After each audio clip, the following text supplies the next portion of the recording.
Hey, my name is Crystal Shanice. I'm 32 years old and I have been trying to conceive for over 10 years. Dear God, won't you send me a break? Cause I need to get away, yeah.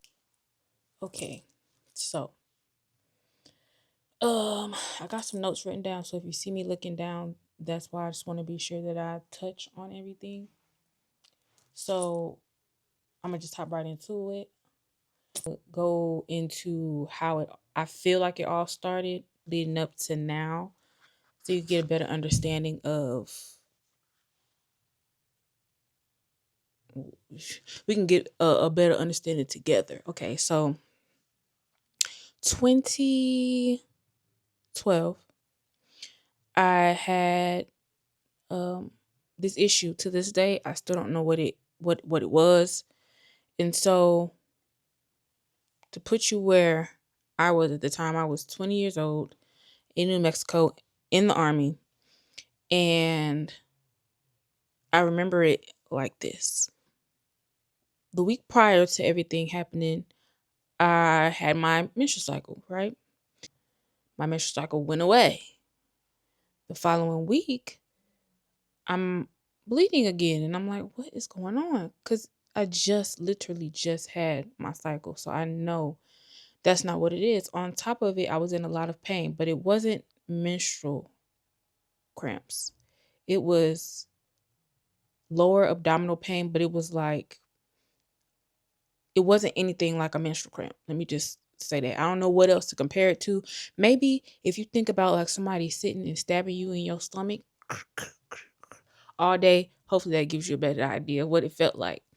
Um, so it was really painful. It hurt to do anything. And then being being in the army on top of that didn't help because I got to get up in the morning and do PT. So it hurt to sit down, it hurt to stand up, it hurt to lay down, it hurt to laugh, anything. It hurt. I would like when I was at work, I had to lower myself into my seat like super slow just so it didn't hurt. So you can imagine what running in the morning and doing all this other physical activity was like for me. So I dealt with this for a little bit until I decided I wanted to go to sick call one morning to talk to the PA about it, right?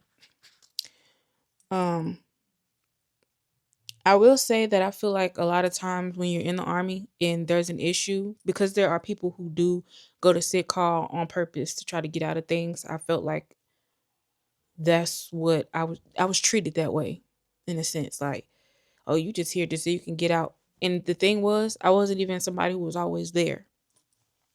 So I went there, um, and I was given a baggie with ibuprofen in it. That was it. It wasn't, oh, well, let's try to figure out what's going on. Let me send you here so we can figure out what the problem might be. No, take this ibuprofen and get out my face. That's how I took it. So, and excuse me, because when I sit and I think about it and I'm talking about it, I get angry because I'm just like, I was really like a little baby out here and I was just, nobody was taking care of me. So, I didn't take it because I don't know, being stubborn, I guess. I didn't take the ibuprofen. So this went on for maybe about two weeks where I'm bleeding. I'm in this pain, or maybe a week and a half. We'll say a week and a half. There was one day I was in so much pain where I couldn't take it anymore. So I was in my room and I must have called the person I was in a relationship with at the time to come to my room and help me because I remember being on the floor. That's how bad it was. And so he called my parents, and my parents asked him to bring me to the hospital. So he did. And we were there for quite a bit, right? I'm 20 years old. I had my menstrual cycle. I started my menstrual cycle when I was 12, 13. I think I know what the difference is between whatever this was and what a menstrual cycle is. So these people came to me with a piece of paper at the top. I think a lot of people get these when you go to the doctor and you got something going on. and they want you to know what it is. The top of that paper said menstrual cycle and explain what a menstrual cycle was. So I didn't get anything that day. Literally, they probably told me to go get like, oh, go get you some pampering or something like that. But literally, that's what I walked out of there with. Absolutely nothing. And like I said, I was in pain and nobody was helping me. So the ibuprofen that I had, I took that, and literally the next day, the bleeding stopped. Now, I think I was still in pain for a little bit after that, but the bleeding was over with, which was the craziest thing to me. So I'll say the next day, or maybe sometime that week, I went to the PA and I was explaining everything to her. And she said,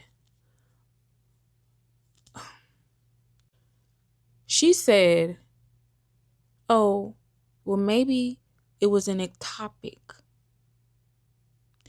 So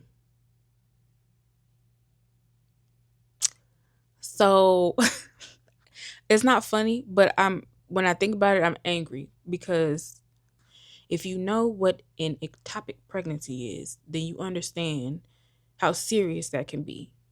So you told me that might have been what it was. There was no, well, let's move forward to make sure that's not what it was. Because with an ectopic, you need to have surgery. And I found that out. I didn't know that until years down the line when I went to a fertility clinic. So it probably wasn't an ectopic, but either way it goes, you sat right there and you told a 20-year-old girl, oh, well, maybe you had an ectopic, but didn't do anything to try to figure out what the problem was. And anything could have happened to me. I just feel like in that, like I said, at that time, I wasn't thinking about, like, it wasn't serious to me. You know, it probably should have been, but it was just like, oh, I got this going on. Now it's not. We're going to continue on with life. But when I sit and I think about it, if I sit and I think about my little brother being out in these streets and I'm thinking these people are taking care of him and this is how he's treated, yeah. hmm Later on, so the following year, we came back from deployment. I was in a relationship with somebody else at this point. And um we had been together for a little bit. And we said, okay, like we were being a little bit careless. I'll just say we were being careless. So anything that happened just would have happened. So but nothing was happening. Your girl wasn't getting pregnant. So I went to the same PA and I mentioned it to her. And she was like, well, have you been trying for at least a year? And I told her no, because I hadn't been. So she was like, well, try for a year. And then if you're not having any luck, come back. Okay. Well, so we were almost in 2014. By the next year, I was getting ready to go. I was about to get up out the army. I was not worried about nothing. So once I got out, there was nothing I could really do. Like, I didn't have money for an IUI or IVF, and I wasn't thinking about that at that time. I was just like, oh, well, it just hasn't happened yet. I wasn't. There were days when I was kind of sad about it, but I was just like, okay, well, it just has not happened. Surely one day it will. So 2014, we're gonna fast forward to 2018. I went to at this point we were living in Louisiana, and I had went to a fertility clinic. And honestly, I don't know what I was thinking when I went.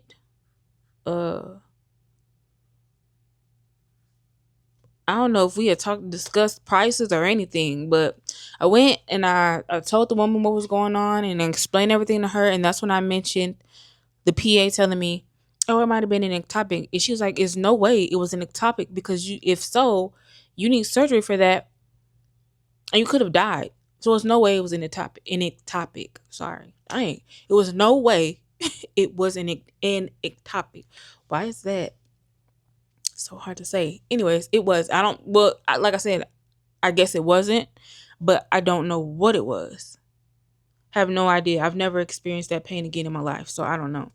I end up calling the VA to inquire about, like, IVF and IUI, things like that, and they told me, um,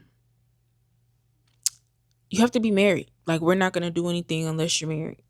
So that was all out for me because we weren't married at the time. And so it was just like, okay, well, it is what it is. Like, at this point, years have passed and nothing's going on. And I don't know. I think it was just, I still was hopeful and still thinking, yeah, it's gonna happen. Like, I'm gonna get pregnant for sure. No, no, no, no worries. Yeah, maybe I just need to lose weight, because that was also something. I went to a nutritionist and I was talking to them and they were like, oh, well, maybe you need to lose a little bit of weight.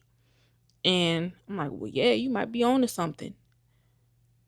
I know everybody's body is different, because I know there are women who were bigger than me at that time, and I was pretty heavy, who have been able to have kids with no problem.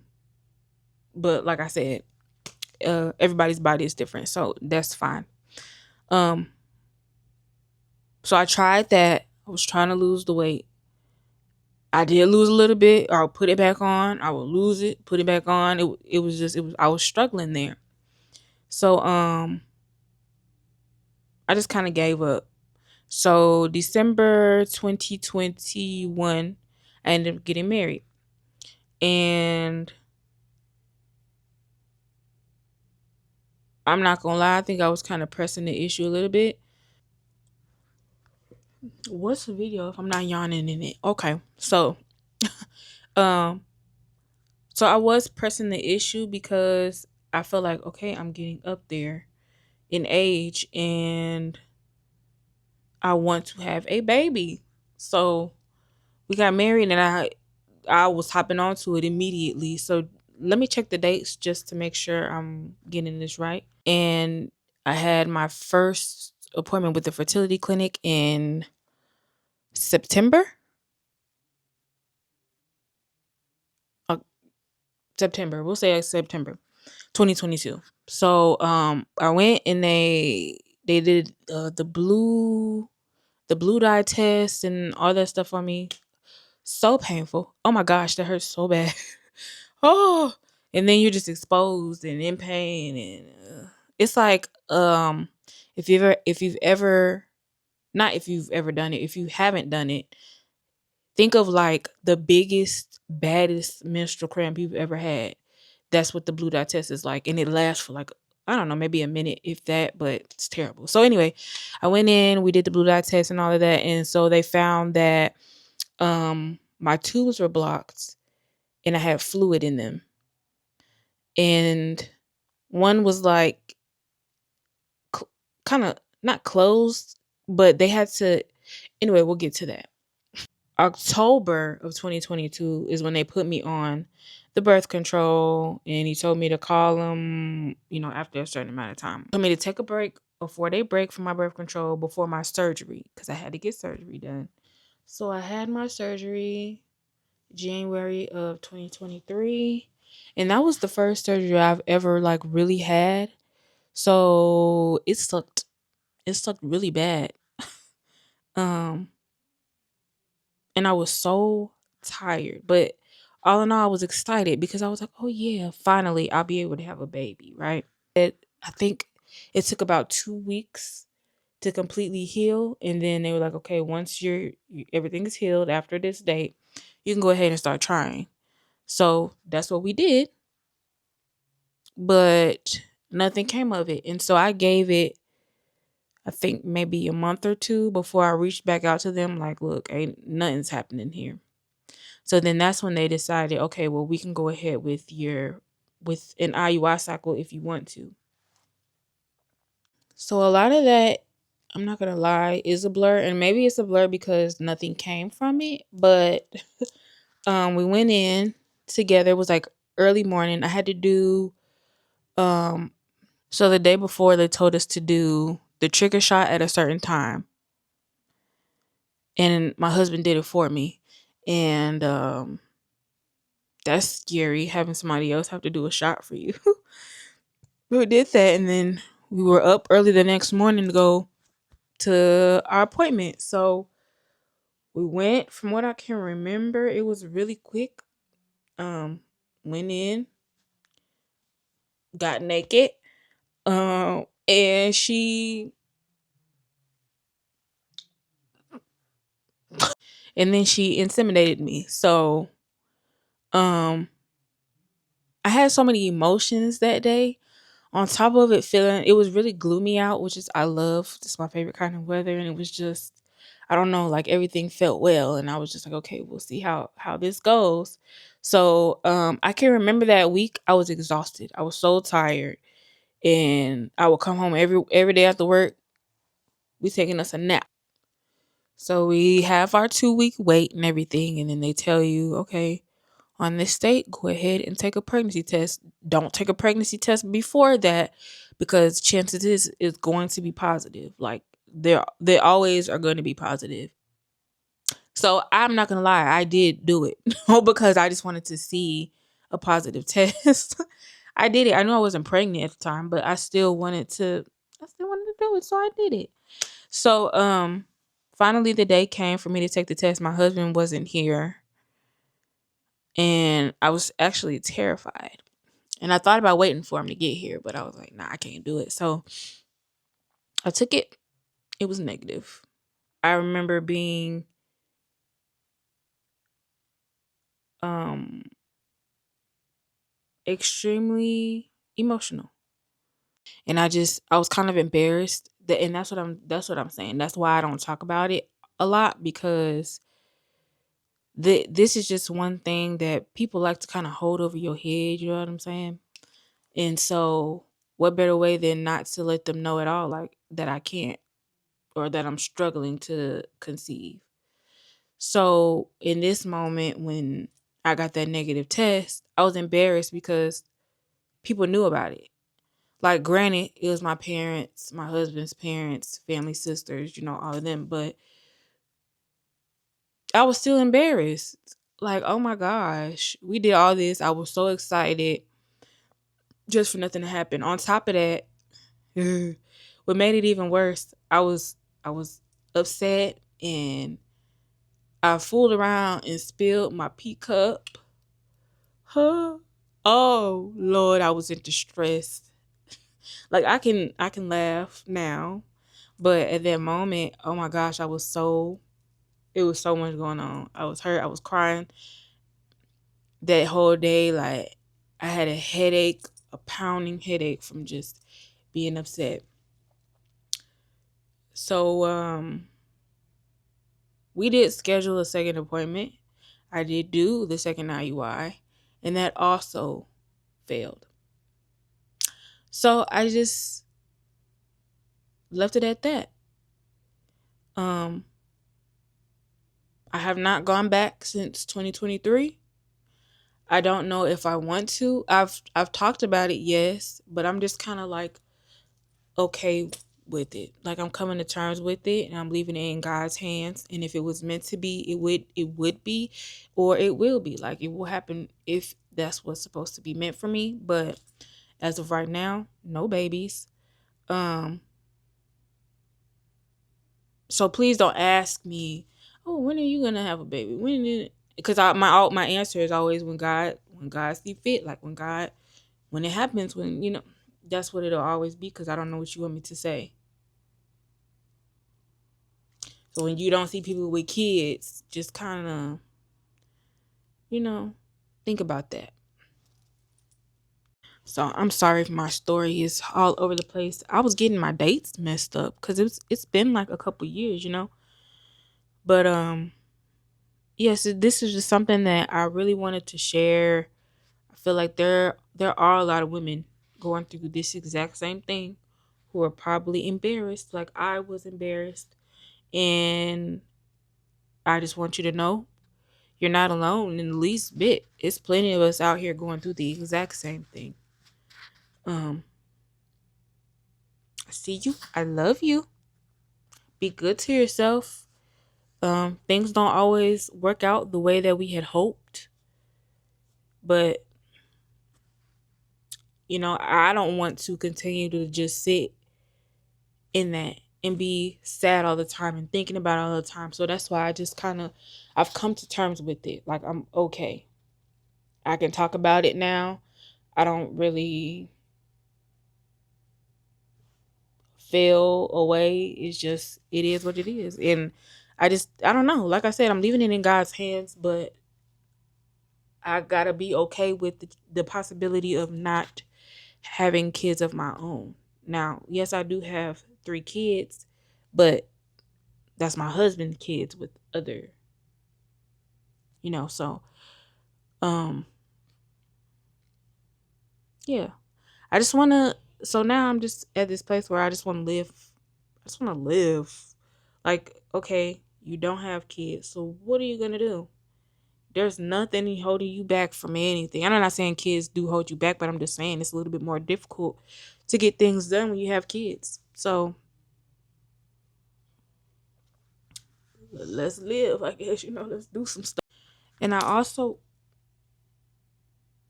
hold on.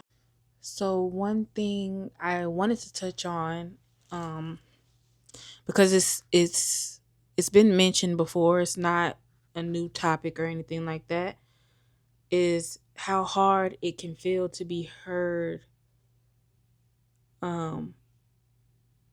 being heard as a Black woman in a medical space. I truly feel like oftentimes we're not taken seriously.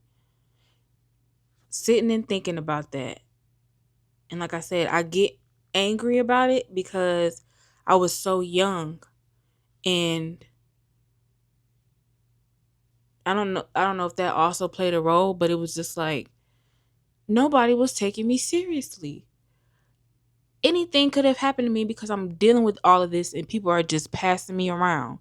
Just here, take this pill, huh? We're not going to look into it.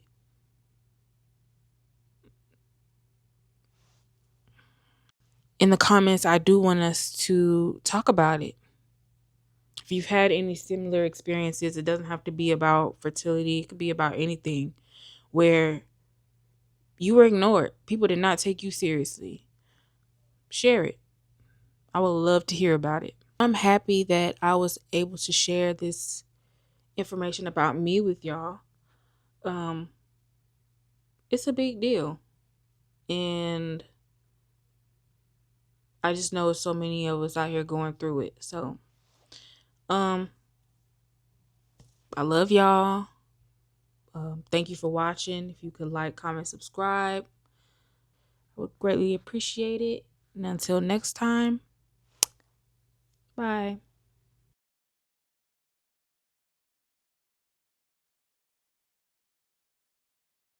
Dear God, won't you send me a break? 'Cause I need to get away. Yeah.